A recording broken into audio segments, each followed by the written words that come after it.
వందనాలండి పాస్టర్ గారు. వందనాలు అభిషిక్తి, ఎలా ఉన్నావు? నేను బాగానే ఉన్నానండి. దేవుడు దీవించును గాక. పాస్టర్ గారు, నాకు ఎప్పటి నుంచి ఒక చిన్న డౌట్ ఉంది. ఆ డౌట్ మీరు క్లియర్ చేస్తారా? ఖచ్చితంగా నువ్వు అడిగితే క్లియర్ చేస్తాను అభిషిక్తి. దేవుణ్ణి నమ్మి బాప్తిసం తీసుకోవాలంటున్నారు కదా, నమ్మి బాప్తిసం తీసుకోవటం వలన ప్రజలకు కలిగే లాభం ఏంటి, నష్టం ఏంటి? నష్టం ఏమిటి? ఒక మంచి ప్రశ్న నువ్వు అడిగావు అభిషిక్తి, నాకు చాలా సంతోషంగా ఉంది. అభిషిక్తు, ఏంటి చేతికి బ్యాండ్ ఏంటి? ఈరోజు ఆగస్ట్ 15. ఆగస్ట్ 15 కదా, అంటే independence day. Happy independence day. Thank you అండి. ఓకే అభిషిక్తు, మంచి ప్రశ్న అడిగావు. అయితే ఈ మెడలో ఉన్నటువంటి కార్డు ఏంటి?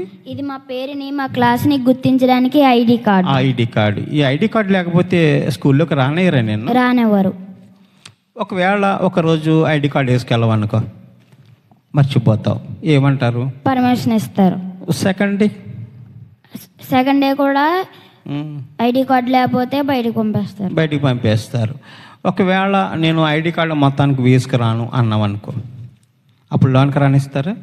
స్కూల్ నుంచి పంపేస్తారు. స్కూల్ నుంచి పంపేస్తారు. అంటే ఈ ఐడి కార్డు ఉండటం వల్ల స్కూల్లో కూర్చోవడానికి నీకు అర్హత ఉందన్నమాట. అవును, అంతే కదా. ఈ స్కూల్లోకి ఐడి కార్డు లేకుండా వెళ్తే నిన్ను యాక్సెప్ట్ చేయరు. అవునండి. ఈ ఐడి కార్డు మీద గౌతమ్ మోడల్ స్కూల్ అని రాసి ఉంటుంది. గౌతమ్ మోడల్లో చదువుకుంటున్నావు కాబట్టి నేను లోనికి రానిస్తారు. అదే రోడ్డు మీద చాలామంది పిల్లలు ఉన్నారు, మీ స్కూల్కి సంబంధం లేని పిల్లలు, వాళ్ళు వచ్చి స్కూల్లో కూర్చుంటా అన్నారనుకో, మీ ప్రిన్సిపల్ గారు ఒప్పుకుంటారా? ఒప్పుకోరు. ఎందుకని ఒప్పుకోరు? వాళ్ళ దగ్గర ఐడి లేదు కాబట్టి, మీ స్కూల్కి సంబంధించిన పిల్లలు కాదు కాబట్టి నాకు అవసరం లేదు, బయటికి వెళ్ళిపోండి అంటారు. అంతే కదా. శక్తి, నీకు ఒక ఐడి ఉంది కాబట్టి నువ్వు ఆ స్కూల్కి సంబంధించిన పిల్లాడు కాబట్టి నేను కూర్చొనిస్తారు. కూర్చున్న అర్హత ఉంది కాబట్టి కూర్చొనిస్తారు. అలాగే అభిషేక్తు, చాలామంది భూమి మీద చనిపోతున్నారు కదా, చనిపోయిన వారందరూ కూడా దేవుని రాజ్యానికి వెళ్ళాలంటే ఏం కావాలి? ఐడి ప్లస్ అర్హత కావాలి. అర్హత లేకపోతే దేవుని రాజ్యానికి వెళ్ళాం. దేవునితో పాటు కూర్చోవాలంటే ఒక అర్హత కావాలి. అంతే కదా. మరి అర్హత పొందాలంటే ఏం చేయాలి? రక్షణ పొందాలి. రక్షణ అంటే దేవుని నమ్మి బాప్తిసం తీసుకోవటం. అంటే రక్షణ పొందిన ప్రతి వారు కూడా దేవుని పిల్లలుగా పిలువబడతారు. దేవుని పిల్లలు అంటే ఎవరు? క్రీస్తువారు. క్రీస్తువారు అంటే క్రైస్తవులు అని అర్థం. వారు దేవుని పిల్లలని, దేవుని నామంలో రక్షణ పొందినవారని ఒక ఐడెంటిటీ పొందినవారు, అర్హత పొందినవారు. వీరందరూ దేవుని రాజ్యానికి వెళ్ళాలి. అంతే కదా. మరి రక్షణ లేకపోతే దేవుని రాజ్యానికి రానిస్తాడా? రానియడు. కాబట్టి నీకే ఒక ఐడి కావాల్సి వచ్చినప్పుడు, చనిపోయిన వారు దేవుని రాజ్యానికి వెళ్ళాలంటే ఐడి కావాలా వద్దా? కావాలి. అందుకనే రక్షణ పొందాలి. మానవ జాతి భూమి మీద నివసించడం కోసం కూడా దేవుడు కొన్ని సమయాలు ఇచ్చాడు. ఆ సమయం అయిపోయిన తర్వాత భూమి అంతా కూడా లయమైపోతుంది, నాశనం అయిపోతుంది.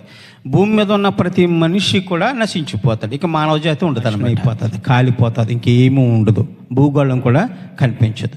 అప్పుడు శూన్యాకాశంలో దేవుడు ఒక పెద్ద సింహాసనం వేస్తాడు. దాన్నే ధవళవర్ణ సింహాసనం అంటాడు. ధవళవర్ణం అంటే ఏమిటి? తెల్లటి రంగు కలిగిన ఒక మహాసింహాసనం వేయబడుతుంది. ఆ సింహాసనం మీద సృష్టికర్త కూర్చుంటాడు. సృష్టికర్త అంటే ఎవరు? యెహోవా. ఆయన కూర్చుని చనిపోయిన ప్రజలందరినీ పిలుస్తాడు.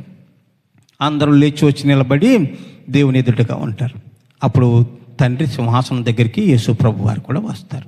తండ్రి అంటారు, ఇదిగో భూమి మీదకి వెళ్ళి నువ్వు ఎన్ని ఆత్మలు రక్షించావు, ఎంతమంది నిన్ను నమ్మి రక్షణ పొందారు, వారందరి యొక్క లెక్క నాకు చెప్పమని యేసు ప్రభువుని అడిగినప్పుడు, యేసు ప్రభు వారు, ఇదిగో నా కుడి భాగాన్ని నిలబడిన వారందరూ కూడా నన్ను నమ్ముకున్నవారు, నా నామంలో రక్షణ పొందినవారు, వీరందరూ కూడా నేను సంపాదించిన ఆత్మలు అని తండ్రికి లెక్కప్పు చెప్పినప్పుడు వారందరినీ కూడా పరలోక రాజ్యంలోనికి పంపిస్తారు.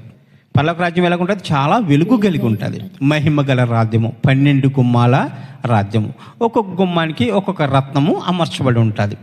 ఆ రాజ్యం అంతా కూడా శాంతి సమాధానాలు, ఏడుపైనను దుఃఖమైనను లేని రాజ్యము. సూర్యుడు లేడు, చంద్రుడు లేడు, గొర్రెపిల్లే దీపమై ఉన్న రాజ్యము. అక్కడ మరణ వేదన లేదు.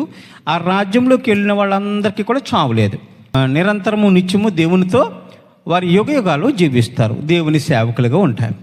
ఇక మిగతా సింహాసనం ఎదురుగుండగా నిలబడిన వారు ఉంటారు కదా, వారందరూ కూడా యేసు ప్రభు వంక చూస్తారు.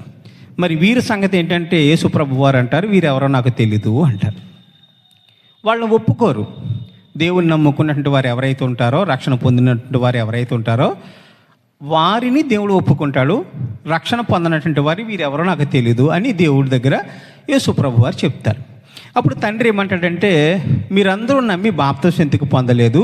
మీరు ఎన్ని తప్పులు చేశారు, ఎన్ని పాపాలు చేశారు, వీటన్నిటికీ మీరు శిక్ష అనుభవించాల్సి వస్తుంది. కాబట్టి మీరు ఎందుకు ఇవన్నీ చేశారో నాకు లెక్క అప్పు చెప్పండి అంటారు. వాళ్ళు లెక్క అప్పు చెప్పడానికి ఏమీ ఉండదు. అప్పుడు దేవుడు అంటాడు, అదిగో అక్కడ రెండో మరణం ఉంది, ఆ రెండో మరణంలోకి పోండి అంటాడు. రెండో మరణం అంటే ఏమిటి? అది ఒక అగ్నిగుండం. అదేంటంటే అది మహా అగ్నిగుండం. వీరిని తీసుకెళ్ళి రెండవ మరణంలో అగ్నిగుండంలో వేయండి అంటాడు. అది అగ్నిగుండము చాలా లోతైంది, దాని నిండా అగ్ని రాజుకుంటూ ఉంటుంది అనమాట. దాంట్లో ఒక్కొక్కరిని తీసుకెళ్ళి పాడేస్తున్నప్పుడు వారు మహావేదన చెందుతూ ఉంటారు, కాలిపోతూ ఏడుస్తూ, దేవా మమ్మల్ని కాపాడు, మమ్మల్ని రక్షించు, మేము భూమి మీద ఉండగా నీ నామాన్ని మేము ఒప్పుకోలేదు, రక్షణ పొందలేదు, మమ్మల్ని క్షమించు నాయనా, మమ్మల్ని ఈ అగ్నిగుండం నుంచి బయటకు తీయమన్నా కూడా దేవుడు మీరెవరో నాకు తెలియదు అంటాడు. యుగాలు ఏడుస్తూ రోదన చేస్తూ మహావేదన చెందుతూ ఉంటారు అటు వాళ్ళు. యేసుప్రభు వారు రెండో రాకడ ఉంది కదా, ఇంకొకసారి సెకండ్ కమింగ్ ఉంది. ఆయన వచ్చినప్పుడు ఎవరైతే రక్షణ పొందుతారో, నమ్ముతారో, ఆ నమ్మినటువంటి వారు యేసుప్రభుతో వెళ్ళిపోతే వారు రెండో మరణానికి అంటే అగ్నిగుండంలోకి వెళ్ళరన్నమాట, పరలోక రాజ్యంలోకి వెళ్తారు. యేసుప్రభు నమ్ముకోవటం వల్ల కలిగే లాభం ఏమిటంటే పరలోక రాజ్యంలో శాంతి సమాధానములు కలిగి మరణం లేకుండా జీవిస్తారు. యేసు నమ్ముకోకపోతే ఎక్కడికి వెళ్తారు? నిత్యాగ్ని దండనకు, మరణంలోకి వెళ్ళి యుగాలు రోధిస్తూ ఉంటారు. నమ్ముకోవటం వల్ల నమ్ముకోకపోవటం వల్ల కలిగే లాభం అది. కాబట్టి యేసు ప్రభువారు నమ్మి బాప్తిసం పొందండి, నమ్మకపోతే మీకు శిక్ష విధించబడుతుంది అంటాడు. నమ్మంది మన ఇష్టాల మీద ఆధారపడుతుంది. నమ్మితే దేవుని రాజ్యానికి, నమ్మకపోతే నిత్యాగ్ని దండానికి వెళ్తాం. అది మన ఇష్టము. కాబట్టి దేవుడు కావాలా లేకపోతే అగ్నిదండన కావాలా మనమే నిర్ణయించుకోవాలి. యేసుప్రభువుని నమ్మటం వల్ల, యేసుప్రభు యొక్క రక్షణ పొందటం వల్ల నిత్య రాజ్యంలో దేవునితో పాటుగా సదాకాలం మనము మరణం లేకుండా జీవిస్తాం. అదే దేవుడు మనకు ఇచ్చే పెద్ద మేలు అన్నమాట. అర్థమైందా నీకు? అయితే దేవుడు దీవించును గాక. ఆమేన్. నా డౌట్ క్లియర్ చేసినందుకు థ్యాంక్ యూ అండి. Okay, thank you very much. Abhishek మరొక వీడియోతో మన ఇద్దరం కూడా మరొకసారి కలుద్దాము. మంచి ప్రశ్నతో మన ఇద్దరం వద్దాం. దేవుడు దీవించును గాక. ఆమేన్.